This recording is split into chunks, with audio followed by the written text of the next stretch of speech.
os escândalos de abuso nos bastidores da Nickelodeon.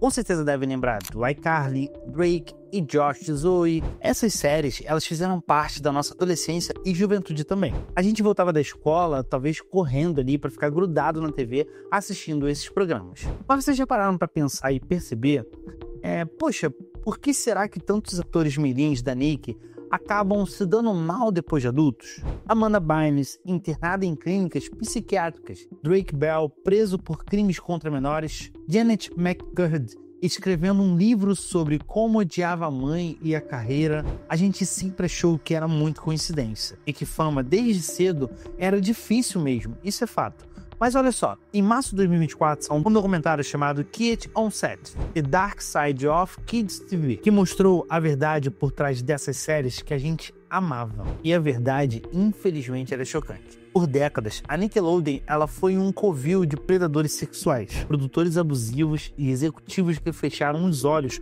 para tudo isso em nome do lucro. Hoje vamos mergulhar nessa história um pouco pesada, mas que precisa ser contada. Então cola aqui comigo, porque o que vocês vão descobrir vai mudar completamente a forma como vocês veem essas séries de antigamente, que ali abrangia muito a nossa juventude. Vou dar essa pausa rápida aqui, pessoal. Clica aqui no joinha desse vídeo, se inscreve no canal, ativa o sininho, isso ajuda muito a gente continuar produzindo o nosso conteúdo. E deixe aqui embaixo também quais são os próximos temas que a gente pode abordar, o que vocês querem saber um pouco mais, que a gente vai destrinchar um pouco e trazer aqui para vocês também. Então, se você não clicou nesse inscreva-se aqui embaixo, esse é o momento. Agora vamos voltar. Quero falar para vocês sobre a Era de Ouro de Nickelodeon. E isso remete ali nos anos 90 e anos 2000 também. E que época boa se você pensar assim. A Nickelodeon era praticamente dona do entretenimento todo infantil. A gente não tinha Netflix, não tinha streams, então a TV a cabo ela reinava absoluta. E a Nick, cara, era a melhor de todas. Kenan e Kel, The Amanda Show, Drake e Josh, iCarly, Brilhante Vitória, eram todas essas séries, elas foram clássicas e o auge dos anos 2000. E por trás de quase todos esses sucessos tinha um nome: Dan Schneider. O cara era tipo o Rei Midas da Nickelodeon. Tudo que ele tocava virava ouro. Pelo menos era isso que todo mundo pensava na época. Dan começou como ator nos anos 80. Ele fez alguns papéis pequenos, mas foi quando ele virou produtor que a coisa decolou disparadamente. Em 1993, ele foi contratado pela Nick e criou sucessos atrás de sucessos. O cara parecia ter a fórmula mágica para fazer as crianças rirem. Mas como vocês vão ver por trás dessa fachada toda de sucesso, existia uma realidade muito sombria. Galera, o Dan Schneider não era só um produtor bem-sucedido. Ele era um cara extremamente abusivo, principalmente ali com as mulheres que trabalhavam diretamente para ele. Vários roteiristas que trabalharam com ele relataram em alguns documentários que o ambiente era um inferno. Agora imagina trabalhar num lugar onde o seu chefe ele vive falando que mulher não sabe escrever comédia e tentando ironizar isso de forma ruim. E pergunta o tempo todo: fala aí uma mulher engraçada que você conhece. Mas o pior é que não parava por aí. Ele contratava 2 roteiristas para fazer o trabalho de uma pessoa só. E elas tinham que dividir o salário. Quando elas apresentavam ideias, ele falava coisas como: se você vier na minha sala e me fazer uma massagem, eu coloco sua ideia na série. Olha o quanto isso cara, estúpido. E vocês acham que ele estava brincando? Não, não estava. Uma das roteiristas conta uma cena bizarra que aconteceu. Ela estava explicando um roteiro pro Dan quando ele mandou ela repetir tudo como se estivesse fazendo sexo em cima da mesa. A mulher teve que continuar falando sobre o trabalho, dizendo que estava praticando uma relação sexual com o Dan, enquanto todos os homens da sala iam de rir. Isso não é um ambiente de trabalho, isso é uma humilhação pública. E ninguém podia reclamar, porque o Dan era o cara mais poderoso da Nick. E se você fosse contra ele, não só perdia o emprego, como você acabava ficando queimado em toda Hollywood. E agora, a coisa vai ficar ainda um pouco mais séria, pessoal. Até mesmo pesada. Porque não era só o Dan que estava fazendo essas coisas. A Nickelodeon, ela virou um covil de predadores sexuais e tinham acesso livre a muitas crianças. O próprio caso do Jason Hand, vamos começar ali explicando um pouco mais quem ele era. Ele era um assistente de produção e era considerado de confiança pelos pais das crianças. Tipo aquele funcionário da creche que todo mundo fala: pode deixar seu filho com ele cuida muito bem. Pois é, uma menina de 11 anos, ela participou de um episódio daquele quadro The Amanda Show, uma semana depois, ela recebeu um e-mail do Jason. A mãe viu, achou normal, afinal era um funcionário da produção. Só que aí a menina começou a conversar com ele em outras redes sociais. E um dia ela simplesmente desligou o computador e saiu correndo pro quarto, chorando desesperada. Então a mãe foi ver o que estava acontecendo e encontrou uma foto do Jason se masturbando. E ele tinha mandado uma criança de 11 anos. E quando a polícia foi na casa dele em 2003, encontraram mais de 10 mil imagens de pornografia infantil. Mais de 10 mil. E tinha um diário onde ele escreveu: eu sou um pedófilo de corpo e alma. Eu realmente tenho cedido ao desejo por meninos. Ali, isso é que, nossa, você fala assim, vai pensando, imaginando, e dá um mal-estar, partindo do princípio que eu tenho 2 filhos, então isso é pior ainda. E o caso do Brian Peck, a tragédia do Drake Bell ali, esse foi um dos casos mais chocantes de todos. O Brian Peck, ele era coach de atuação e ele ficou conhecido como Pickle Boy no The Amanda Show. Aquele personagem bizarro que ficava com pepinos perto do rosto das meninas. A vítima principal dele foi o Drake Bell, do Drake e Josh. E cara, quando o Drake ele contou a história dele no documentário, deu pra ver a dor que ele ainda carrega. A história começou quando o Drake estava fazendo o The Amanda Show. Ele não morava na Califórnia e ficava muito cansativo fazer esse bate-volta sempre. Aí o Brian Peck, ele ofereceu a casa dele pro Drake ficar. O pai do Drake sempre desconfiou do Brian. Ele viu o jeito que o cara olhava pro filho e o achou muito estranho. Chegou até a reclamar pra Nickelodeon. Cagaram. E sabe qual foi a resposta dos executivos? O pai estava sendo homofóbico, porque o Brian era gay. Pois é, o Brian conseguiu afastar o pai do Drake, convencendo ele e a mãe de que o pai era um problema e ia atrapalhar muito na carreira do menino. E aí o Drake, ele começou a dormir na casa dele. Uma certa noite, o Drake acordou num susto. Ele estava sendo abusado pelo Brian Peck. O menino ficou sem reação, sem saber o que fazer. E isso continuou acontecendo por vezes. O Drake conta que ele tentava se afastar. Ele começou a namorar, passava mais tempo na casa da namorada do que em casa. Qualquer coisa para não ficar perto do Brian. Mas o cara não largava do pé dele. E a gota d'água foi quando o Drake ele descobriu que o Brian estava pressionando a Nick para conseguir o papel de pai dele na série Drake e Josh. Agora, imagina o desespero. O cara que estava abusando de você vai trabalhar no seu próprio projeto também. Foi aí que o Drake explodiu e contou tudo para sua mãe. A polícia foi chamada, o Drake fez uma ligação gravada onde o Brian confessou tudo. E até então, ele foi preso. Mas aqui é a parte que mais revolta. No julgamento, tinha mais de 40 pessoas defendendo o Brian Peck. Famosos de Hollywood, gente da indústria, todos escrevendo cartas atestando o bom caráter dele. E do lado do Drake, só ele e a família. E sabe qual foi a sentença? 16 meses de prisão. Isso mesmo, 1 ano e poucos meses ali por abusar de uma criança sistematicamente. E o mais revoltante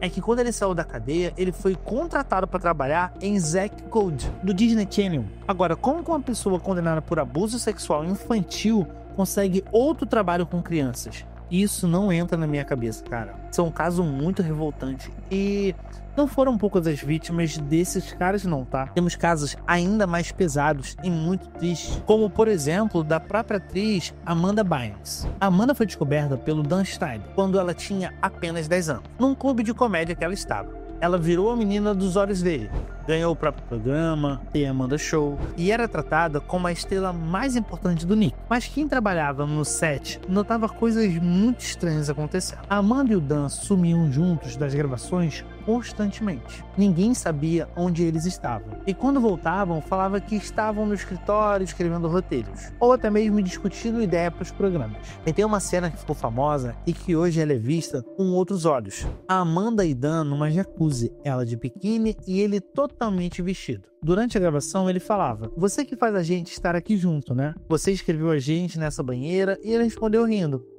"Foi eu mesmo". Agora, o cara ele é criador da série e tudo que aparece na tela foi o que ele escreveu. E por que ele colocaria uma menina de biquíni numa banheira com ele? E por que eles estão falando sobre isso de forma tão íntima? E além disso, ele pedia massagens para Amanda o tempo todo, sempre oferecendo favores em troca.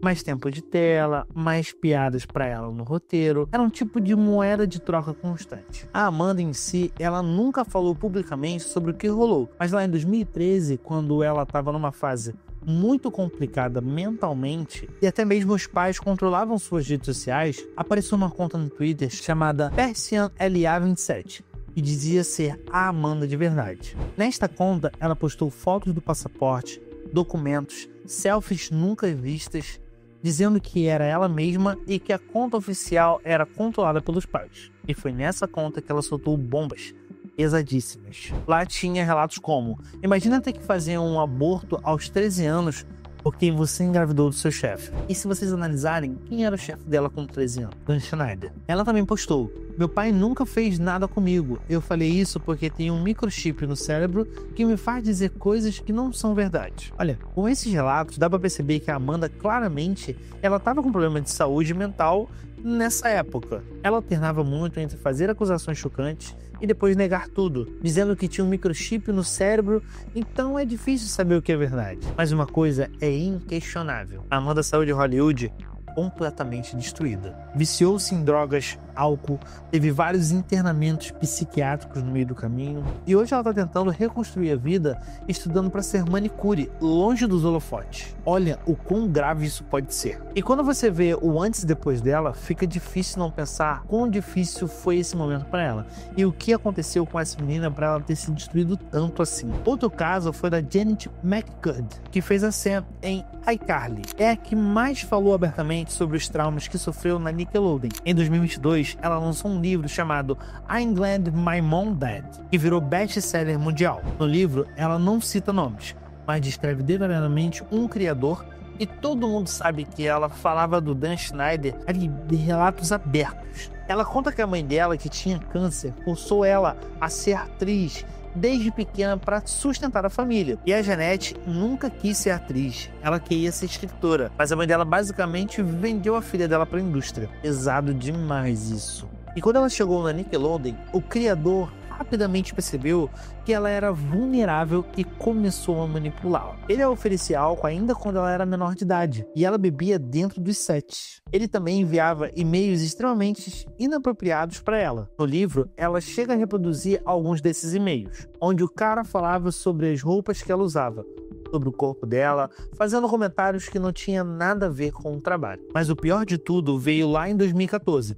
Durante as filmagens de Sam e Cat, a Janete conta que teve que gravar uma cena onde ela ficava amarrada numa cama com roupas provocantes enquanto derramavam líquidos nela. Ela se sentiu tão desconfortável que foi conversar com os executivos da Nickelodeon. Explicou que aquilo parecia conteúdo sexual disfarçado e ela não se sentia bem fazendo aquilo. E adivinhe qual foi a resposta? A cena vai ser gravada do mesmo jeito. É muito foda pensar que alguém estava tentando recorrer à ajuda e simplesmente os executivos cagavam na sua cabeça. E a Janete, ela desenvolveu transtornos alimentares severos, ansiedade, depressão, e ela conta no livro que chegou a um ponto que ela não conseguia mais comer na frente das pessoas. Ela vomitava escondido, tinha ataque de pânico constantemente, devido a esses abusos psíquicos que ela sofria. Em 2014, ela simplesmente abandonou a carreira de atriz. Disse que não aguentava mais e que passou anos fazendo terapia, se tratando, tentando se recuperar dos traumas causados pela Nickelodeon. E hoje ela é diretora, escritora,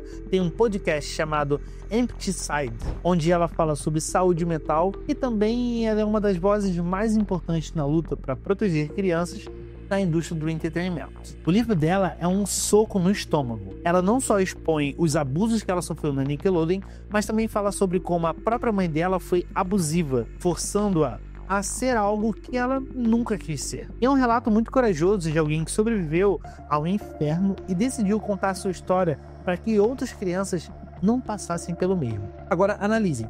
Agora que a gente sabe de tudo isso, fica muito assustador olhar para as séries antigas e ver quantos sinais estavam bem na nossa frente. As séries da Nick estavam cheias disso. A obsessão com pés, por exemplo, é uma delas. Quantas cenas tinham criança com os pés em evidência? Quantas vezes personagens falavam sobre pés ou faziam coisas estranhas com ele? E o Dan, ele chegou ao cúmulo de fazer um concurso pedindo para os fãs, que eram crianças, escreverem coisas no próprio pé e mandarem foto para ele. E isso é sério, não é um achismo, não é fake news, não. Isso aconteceu real. E a gente assistia aquilo achando engraçado, mas na verdade era conteúdo sexual disfarçado, envolvendo menores E isso é muito perturbador. Durante anos, todo mundo sabia que tinha coisa errada rolando, mas ninguém falava nada. Por quê? Porque o Dan Schneider era poderoso demais. Ele gerava milhões para Nickelodeon. Então a empresa preferiu fechar os olhos por conta do lucro. E em 2014, a Nick fez uma investigação interna e chegou a tirar o Dan do set de Sam Cat. Mas oficialmente falaram que foi decisão dele. Mas com cada vez mais relatos de abusos chegando